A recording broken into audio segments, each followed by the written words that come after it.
उससे।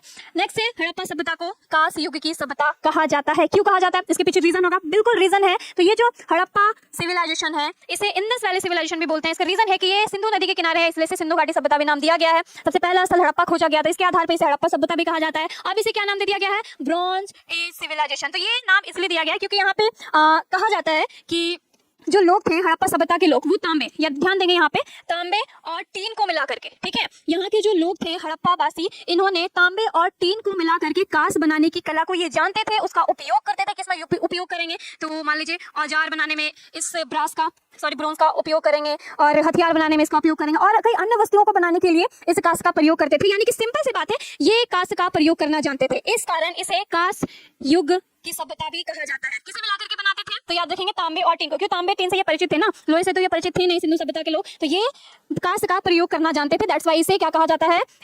Bronze age civilisation.